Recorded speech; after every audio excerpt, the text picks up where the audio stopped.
이번 주에 여론조사가 많이 진행됐는데요. 그중에 세계일보의 여론조사가 있습니다. 네. 한국갤럽에 의뢰한 건데 이게 왜 언론의 주목을 받았냐면 한동훈 국민의힘 비상대책위원장과 이재명 더불어민주당 대표가 각각 26%로 차기 대통령 선호도가 동률이 됐다 이런 건데 이게 의미 있는 조사인가요? 어떻습니까? 의미 있는 조사죠. 아, 그렇습니까? 예, 의미 있는 조사인 게 지금 갤럽 조사만이 유일하게 국민의힘과 한동훈 비대위원장이 결과가 잘 나옵니다. 아, 그렇습니까? 갤럽 네. 조사만이 유일하게 지금 전화 면접 조사죠. 네네. 대부분의 조사가 지금 ARS 조사로 이루어지고 있는데 네.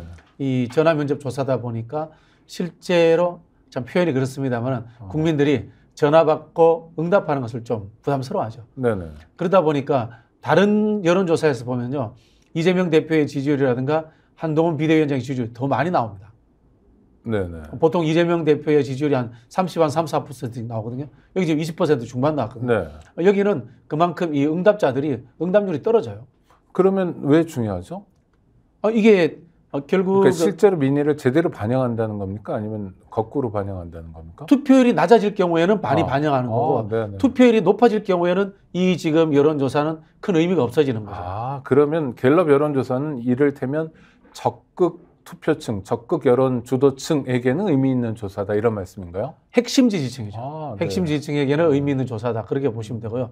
더 재밌는 게 이 네. 갤럽 여론조사를 보면요. 중도층이 엄청나게 많습니다. 네네. 중도층이 왜 많냐면요. 검찰 독재라든가 또는 뭐 극단적 보수 정권이 들어왔을 때 여론조사를 돌리면 사람들이 나는 진보다, 나는 보수다라고 이야기를 잘 안 합니다.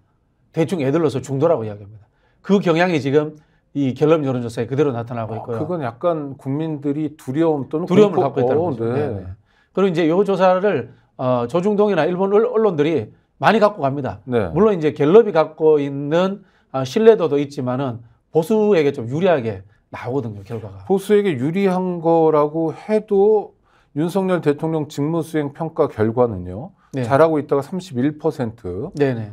겨우 30% 턱걸이 했고요. 못하고 있다가 64%. 이건 어떻게 그건 됩니까? 변하지 않습니다. 그건 변하지 않는 것 같아요. 이거는 보수층이라고 해도 그렇죠. 적극적인 지지층이라고 해도 윤 대통령은 지지 못하겠다. 네. 이런 반응인가요? 예를 들어 볼게요. 그 네. 모닝 컨설턴트라고 외국에서 네. 하는 여론조사 있지 않습니까? 거기는 윤석열 대통령 지지율이 20% 정도 네. 나옵니다. 근데 우리나라에서 하는 여론조사는 30%를 넘었습니다. 왜 그런 차이가 있을까요? 그러니까요. 왜 그렇죠? 그건요, 우리나라에서 하는 여론조사에는 늘 응답하지 않는 층이 30에서 35%가 존재합니다. 네. 이 사람들이 모집단에서 빠지는 겁니다. 아. 모집단의 숫자가 줄어드니까 실제로 전 국민 전체에서는 20%만 윤석열을 지지하지만은 30%로 상향 조정되는 거예요. 네. 이게 사실은 대한민국의 투표율하고 비슷합니다. 네. 네. 일반 그 국민들은 이걸 잘 모르시죠. 네. 그러니까 전체 민의가 31%가 잘한다라고 볼 수는 결코 없다는 거고요. 그 31%라고 하는 게 응답자 중에 응답자가 31% 75% 정도가 정치에 참여한다고 가정했을 때인 겁니다. 네네. 25%는 빠져 있는 거죠. 네. 25%를 넣어서 모집단을 키워버리잖아요. 그러면 모닝 컨설턴트에 있는 여론조사하고 비슷합니다. 네. 이게 우리가 이제 체감 여론이라는 것과 유사해지는데요. 길에 나가서 물어보면 사람 줄 4명 중에 1명은 윤석열을 싫어합니다. 네. 근데 여론조사를 하면 3명 중에 1명이 싫어하잖아요. 25%, 그렇죠. 4명과 3명의 네. 차이는 엄청나게 있는데요. 네네. 이거는 늘 투표하지 않는 분들이 빠져있기 때문에 그런 거예요. 정당 지지도는 국민의힘 39%, 민주당 37%로 엇비슷하게 나왔는데요. 이건 어떻게 평가하십니까? 비슷한 거죠. 현실이 네, 엇비슷하다. 민주당 지지층들이 많이 응답을 적게 하는 거죠. 그런데도 불구하고 이번 총선에서 어느 당 후보가 당선돼야 되느냐. 그러면 이제 지지율하고 비슷하게 나가야 되는데 국민의힘이 당선돼야 된다는 게 32%, 민주당이 당선돼야 된다는 게 35%로 오히려 3%포인트 높았어요. 이제 이게 이제 적극 지지층들 의향을 이야기를 하는 건데요. 네. 보통 이제 그래서 이제 우리가 정치 여론조사를 이야기할 때 정치 여론조사는 허위의식이 포함되어 있다 이런 얘기를 합니다. 옳고 그름이 선택이 존재하는 거죠. 금방 우리가 이제 이야기했듯이 윤석열을 좋아하느냐 싫어하느냐에서 싫어한다가 많이 나왔지 않습니까? 근데 투표할 때는 어디 하겠느냐 그러면 좀 떨어져요 또. 민주당이 더 적게 나옵니다. 근데 특정인을 넣어서 이야기하면 또 더 떨어져 버립니다. 네. 이게 한국인들이 가지고 있는 하나의 정치적 허위의식인 거죠. 사람을 꼭 집어서 이야기할 때 제일 부담스러워하는 거죠. 그러면요. 우리 박진영 교수님은 정치에 관해서는 이론과 소위 실무를 겸한 분이니까 뭐 겸비한 분이시니까 이런 여론조사 결과가 계속 쏟아져 나오잖아요. 또 언론사가 주도해서 하기도 하고 우리 이 시청자 입장에서 구독자 입장에서 어떻게 봐야 제대로 보는 걸까요? 경향을 보는 게 맞죠. 경향. 흐름. 아, 흐름. 네. 흐름을 보고 기간을 두고 평균치를 이해하는 것이 네. 가장 좋지 않겠나 뭐 그런 생각이 듭니다. 그러니까 일종의 참고 사항으로만 봐라라는 거죠. 그렇죠. 네. 우리 이제 정치학하는 사람들이 한국의 여론조사를 정치권에서 과도하게 인용할 때 쓰는 표현이 있습니다. 네. 리서치와 일렉션도 구별할 줄 모르느냐. 네. 네. 리서치거든요, 이거는. 네. 참조형이거든요. 그렇죠. 일렉션은 선거잖아요. 네. 일렉션은 오차가 존재하면 안 되잖아요. 그렇죠. 리서치는 오차가 존재해도 되는 거지 않습니까? 네, 플러스 마이너스 뭐가 있죠? 그렇죠. 근데 이걸 언제 선명되냐면은 정당에서 경선할 때 여론조사 반영하잖아요. 네. 그럴 때마다 정치학자들이 비판할 때, 이거 리서치하고 일렉션도 구별 못해? 네. 이런 이야기를 하죠. 네, 네. 여론조사를 가지고 정당에서 경선으로 활용하는 것은 대한민국과 일본밖에 없죠. 그렇습니까?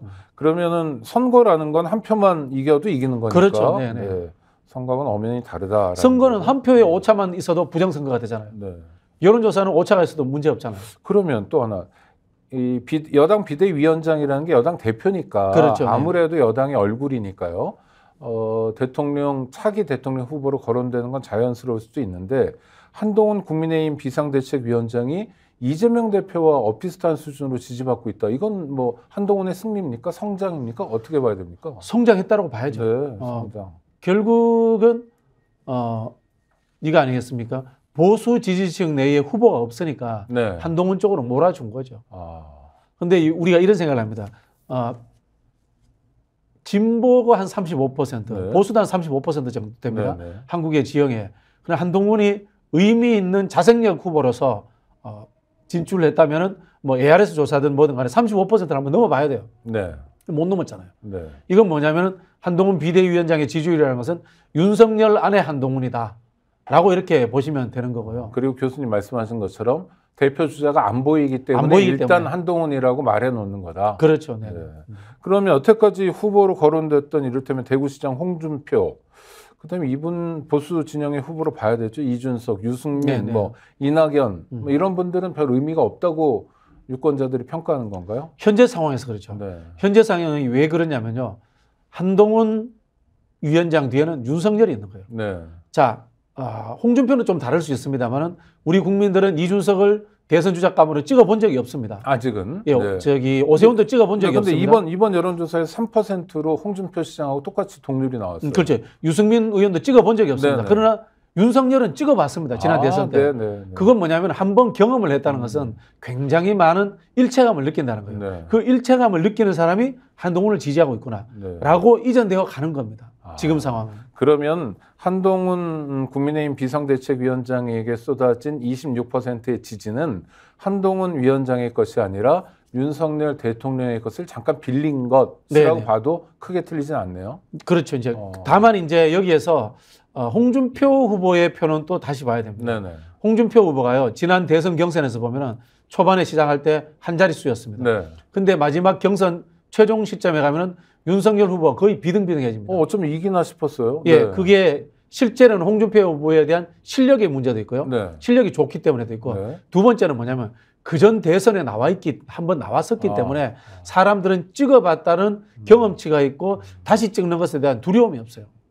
그러니까 박근혜, 문재인, 박근혜가 대결했던 2012년 이후 네. 2017년 선거에 다시 나온 문재인 후보는 재수생이지만 유권자들 입장에선 친숙한 후보다. 두려움이 없다는 거죠. 부담 없는 후보다. 그렇죠. 스픽스는 말하는 언론입니다. 대세는 유튜브, 그중에서 스픽스.